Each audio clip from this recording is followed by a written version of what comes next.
दर्शकों, स्वागत है आपका रैंकर्स न्यूज में। मैं आपके साथ हिमानी बेस्ट। दर्शकों, आज के खास कार्यक्रम में हमारे साथ हरिद्वार का वो चर्चित चेहरा मौजूद है जिन्होंने जन सेवा व सामाजिक कार्य कर हरिद्वार की जनता के दिलों में एक अलग ही जगह व पहचान बनाई है। जी हाँ, मैं बात कर रही हूँ डॉक्टर विशाल गर्ग जी के बारे में। तो सर, सबसे पहले तो आपका बहुत बहुत स्वागत है हमारे कार्यक्रम में। धन्यवाद। सर, आज की जो चर्चा है वो राजनीति को लेकर होगी, सामाजिक कार्यों को लेकर होगी। जी बिल्कुल। आप बतौर समाज सेवी आपने बहुत से कार्य हरिद्वार की जनता के लिए किए हैं, यहाँ के विकास के लिए किए हैं, जो निरंतर लोग भी देखते रहते हैं।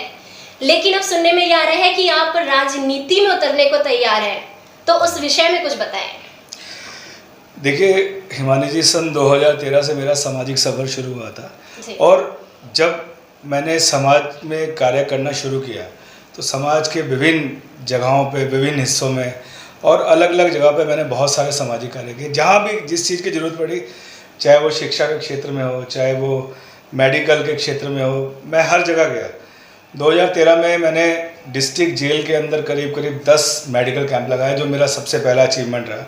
सीमा डेंटल के साथ मिलकर हम लोगों ने डिस्ट्रिक्ट जेल में कैदियों के लिए लगातार काम किया, वहाँ पे उनके लिए मेडिकल चेकअप कैंप लगाए और उनसे मुझे पता चला कि समाज में कैसे कैसे लोग हैं जिनको बहुत ज़्यादा ज़रूरत है हर सामाजिक क्षेत्रों में कार्य की। उसके बाद मैं धीरे धीरे आगे बढ़ता चला गया। प्राइमरी स्कूल्स, मेरे ख्याल से ज़िले का कोई भी ऐसा प्राइमरी स्कूल नहीं होगा जिसके अंदर मैंने चिकित्सा शिविर ना लगाया हूँ या जिसमें मैं बच्चों के पास ना गया हूँ, बच्चों से मिला जुला ना हूँ। बहुत सारे क्षेत्रों में लगातार मेरे कार्य चलते रहे। लेकिन जैसे जैसे मैं आगे बढ़ा, क्योंकि पहले राजनीतिक रूप में बिल्कुल भी मेरा कहीं से कहीं तक मन नहीं था, लेकिन जब मैं आगे बढ़ा तो मुझे दिखाई दिया कि भारत देश में राजनीति में पढ़े लिखे लोगों का, राजनीति में साफ सुथरी छवि वाले लोगों का आना बहुत ज़्यादा ज़रूरी हो गया है। क्योंकि सभी जो है राजनीति को बहुत दूषित मानते हैं। सभी कहते हैं कि राजनीति, मुझे भी आज भी लोग कहते हैं कि राजनीति आपके मतलब की चीज़ नहीं है, आप स्वभाव से बहुत सीधे हैं या आप करप्ट नहीं हैं, ये क्षेत्र आपके लिए नहीं बना हुआ है। तो मेरा यही कहना है कि क्यों नहीं है, इस चीज़ को लेकर मैं युवाओं के बीच में गया तो लगातार लोगों का समर्थन भी मुझे मिला, लोगों ने मुझे सपोर्ट किया। आज अधिकतर लोग कहते हैं कि आप आगे बढ़िए, हम आपके साथ हैं।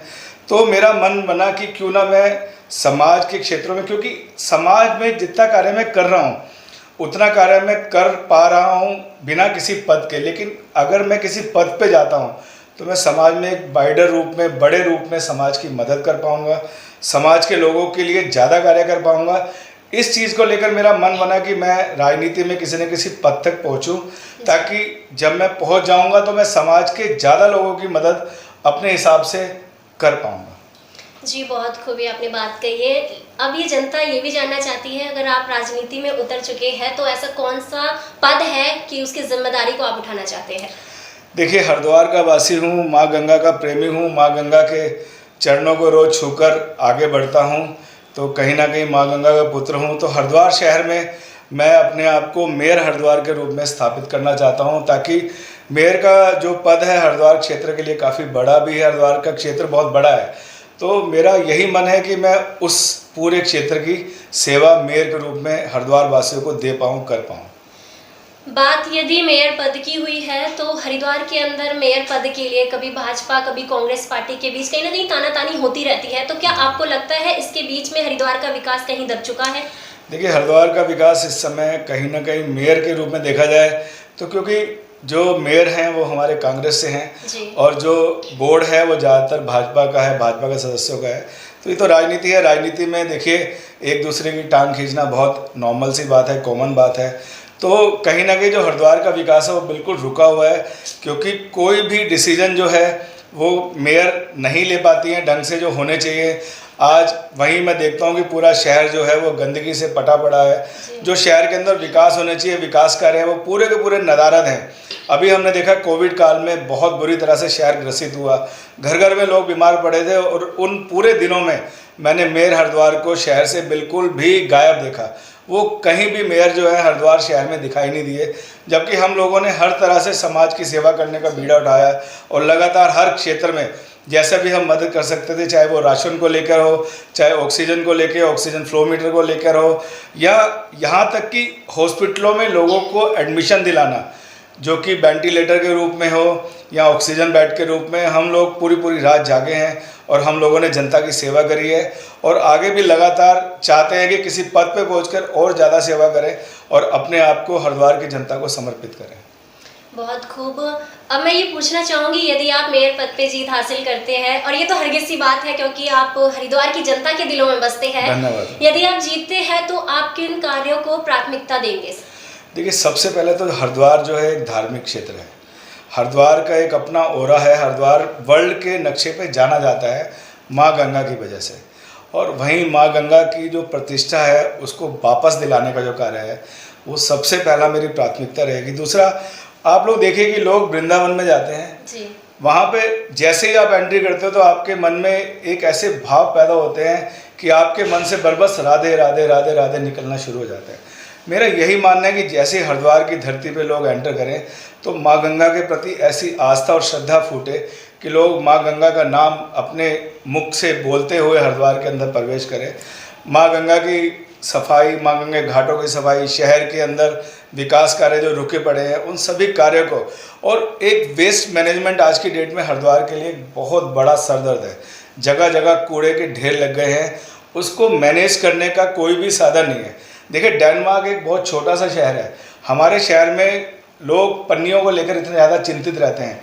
डेनमार्क शहर में लोग कहते हैं कि हमें पन्नियाँ दिलवाओ, वहाँ पे पन्नी पे कोई रोक नहीं है। लोग पन्नियों को, वेस्ट मैनेजमेंट इतना उनका ढंग से कर रखा है कि शहर के अंदर कोई भी पन्नी जैसे ही मिलती है वो पन्नियाँ इकट्ठी होती हैं और उनको यूज़ करके रिसाइकिल कर दिया जाता है। हमारे यहाँ कोई भी ऐसी चीज़ नहीं है। मेरा यही रहेगा कि वेस्ट मैनेजमेंट जो हरिद्वार के लिए एक बहुत बड़े बड़े एरिया, सराय का एरिया देखेंगे वहाँ का पानी बिल्कुल दूषित हो गया है, वहाँ कूड़े के ढेर लग गए हैं और भी बहुत सारे क्षेत्र हैं जिनकी आगे की कोई सोच नहीं है। मेरा इन्हीं क्षेत्रों में पूरा कार्य करने का मकसद रहेगा। और उसके अलावा भी जो भी देखिए समस्याएं जो होती है, हर शहर की अपनी समस्याएं होती है, उन समस्याओं से लगातार निपटा जाएगा, उनके बारे में कार्य किया जाएगा। जी, बहुत बढ़िया। सर, यहाँ पे मैं पूछना चाहूँगी कि आपको कई बार हमने पशु सेवा करते हुए भी देखा है। जी बिल्कुल। लगातार आप करते हैं, लेकिन नगर निगम वर्तमान में भी बहुत ज़्यादा लापरवाही बरत रहा है। जो बेजुबान जानवर है, हम गौ माता या गौवंशों की बात करें, रोड पर इधर उधर भटकते हैं, घायल अवस्था में पड़े रहते हैं। यदि आप मेयर चुने जाते हैं तो उस क्षेत्र में उनके लिए क्या करेंगे? देखिए, बहुत सारी हमारी समाज सेवी संस्थाएँ हैं जो इन क्षेत्रों में लगातार कार्यरत हैं।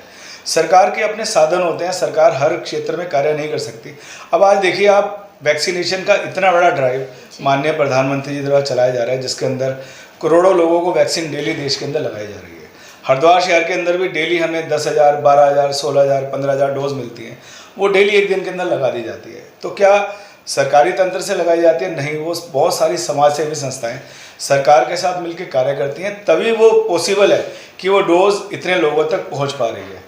हम लोगों ने वैक्सीनेशन के कई कैंप मैं खुद भी लगा चुका हूं, क्योंकि सरकार की तरफ से हमें 2 लोग मिलते हैं जो वैक्सीन लगाने के लिए आते हैं और वैक्सीन मुहैया कराई जाती है। उसके अलावा जो कैंप की व्यवस्था होती है सारी समाज सेवी संस्थाएं करती हैं। तो मेरा यही मानना है कि ऐसी समाज सेवी बहुत सारी संस्थाएं हमारे शहर में भी हैं जो लगातार पशुओं को लेकर कार्यरत हैं, चाहे वो गायों को लेकर हो, चाहे कुत्तों के, बेजुबान जानवरों के, बंदरों के, बहुत सारी संस्थाएं कार्यरत हैं। इन सभी संस्थाओं के साथ एक तालमेल बिठाना पड़ेगा, इन सभी संस्थाओं को लेकर चलना पड़ेगा और इनको सरकार के द्वारा कुछ सुविधाएं, क्योंकि आज की डेट में इन संस्थाओं को सरकार से कोई भी जो सुविधा है वो मुहैया नहीं कराई जाती।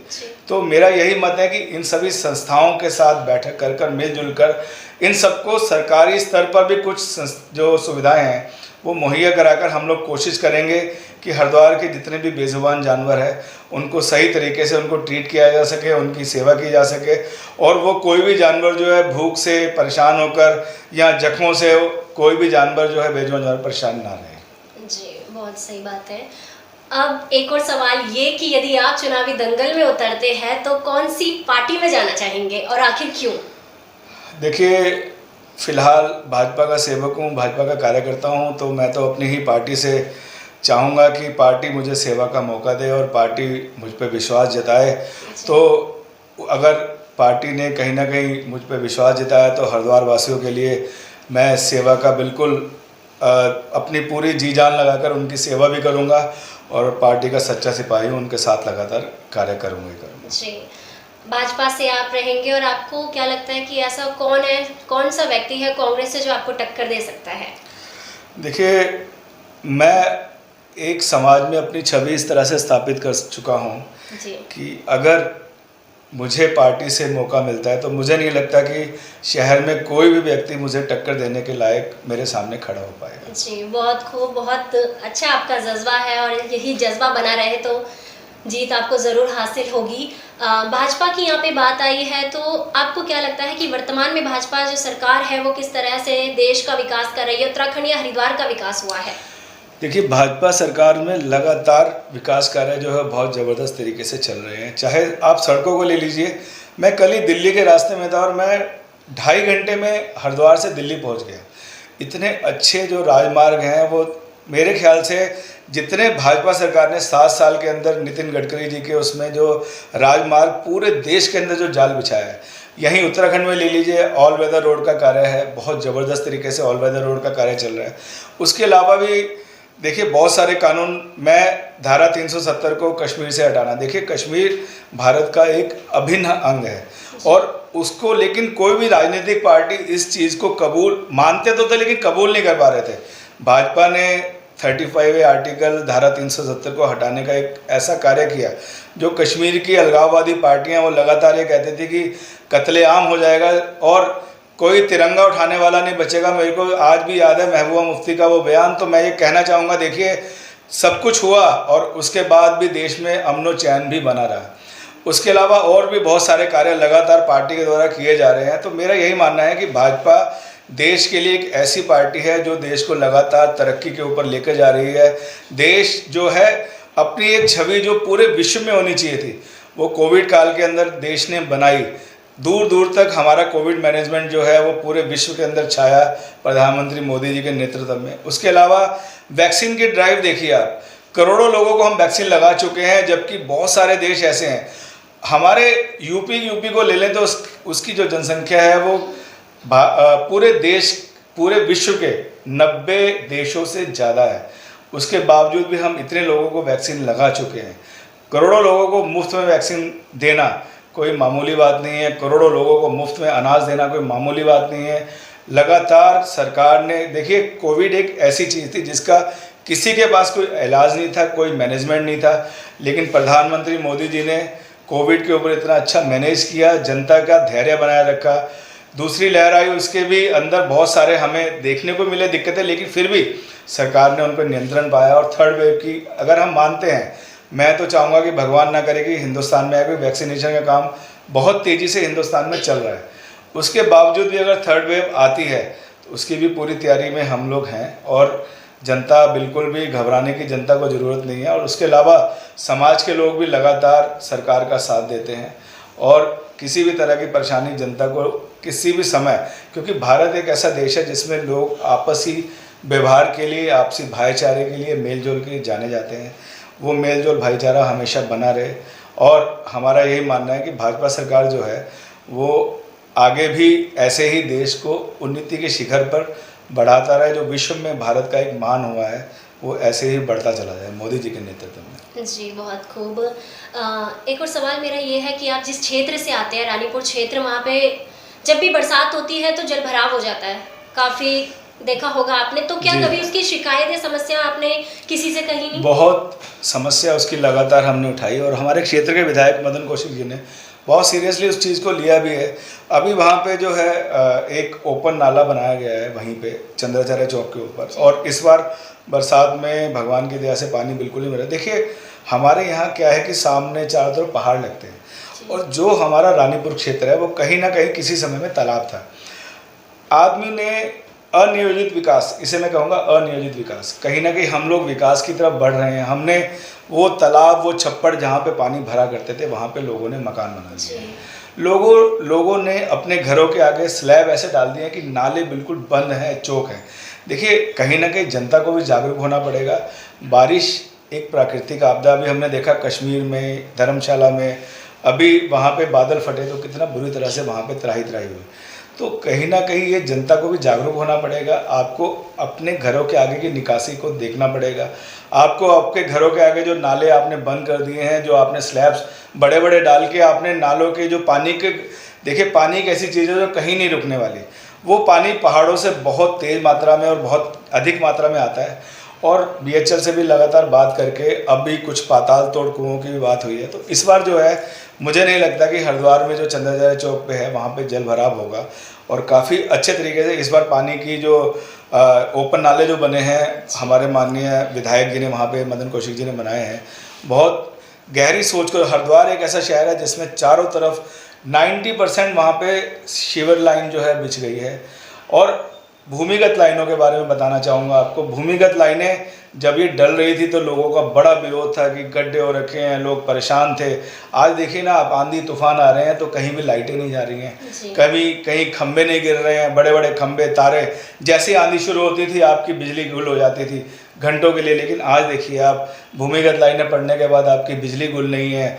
तो ये कहीं ना कहीं हमारे माननीय विधायक जी जो लगातार अपना विकास कार्य जारी रखे हुए हैं, उनका ये प्रभाव है। और भूमिगत लाइनें बहुत कम शहरों में हिंदुस्तान के भूमिगत लाइनें बिछी हुई हैं। हमारा शहर ऐसा है हरिद्वार जिसमें पूरे शहर में भूमिगत लाइनें भी हो गई हैं। तो मेरा ये मानना है विकास बहुत तेज़ी से हो रहे हैं और आने वाले समय में ये जारी रहेंगे। अब मेरा आखिरी सवाल ये है कि हरिद्वार के युवा लोगों की, जो युवा है उनके दिलों में आप ज़्यादा बसते हैं, तो उनको क्या संदेश देना चाहेंगे? देखिए, युवा मेरे साथ लगातार जुड़ा हूँ। अभी अभी शायद मैं भी खुद को युवा ही मानता हूँ, और युवा मेरे साथ बहुत मात्रा में जुड़े हुए हैं। युवाओं से एक तो यही संदेश मेरा है कि आज का जो युवा है वो बहुत ज़्यादा शॉर्टकट में नशे को, इन सब चीज़ों को अपना रहा है। इसके बारे में हम लगातार मुहिम चला रहे हैं, लोगों को जागरूक कर रहे हैं, लोगों के परिवारों को जागरूक कर रहे हैं। मेरा यही कहना है युवाओं से कि वो नशे को बिल्कुल ना कहें, नशे के गर्त में ना फंसें। देखिए, दो तरह के युवा होते हैं। एक युवा वो है जो समर्थ घरों से हैं, वो युवा शौक के लिए नशे को आजमा रहा है, अपना रहा है। और एक युवा जो थोड़ा सा निचले स्तर के परिवारों से हैं, वो युवा अपने सपनों को पूरा ना होने की वजह से नशे में, आज की डेट में शराब भी कहीं ना कहीं मैं मानता हूँ कि वो बहुत नीचे हो गई है। जो स्मैक और इस टाइप की चीज़ें हैं, वो नशा जो है वो पकड़ करता जा रहा है। हम लोग लगातार, पुलिस ने भी अभी काफ़ी इसके बारे में छापेमारी की। लगातार अभी पिछले महीने में बहुत सारी स्मैक और इस सब चीज़ों को पकड़ा गया। मेरा अपने युवाओं से यही संदेश है कि नशे के गर्त में बिल्कुल भी ना जाए, अपने आप को मजबूत रखें, अपने लिए, अपने परिवारों के लिए, अपने सपनों को पूरा करें। और उनके लिए दो लाइनें कि परों को खोल जमाना उड़ान देखता है, परों को खोल जमाना उड़ान देखता है, जमी पे बैठ के क्या आसमान देखता है। जी बहुत बहुत शुक्रिया, और बहुत अच्छा अनुभव रहा मेरा आपके साथ, आपसे चर्चा करके बहुत अच्छा लगा। और हम तो यही उम्मीद करते हैं कि हरिद्वार को आप जैसा ईमानदार मेहनती जनप्रतिनिधि मिले तो हरिद्वार का विकास तो निश्चित ही है। तो दर्शकों, आपको हमारा आज का खास कार्यक्रम कैसा लगा कमेंट करके ज़रूर बताएं। और आज हमने आपकी मुलाकात कराई एक ऐसे व्यक्ति से जो व्यक्ति तो एक है लेकिन इनके रूप अनेक है। तो ऐसे ही कार्यक्रम लेकर हम आपसे रूबरू होते रहेंगे। फिलहाल मुझे दीजिए इजाजत, नमस्कार।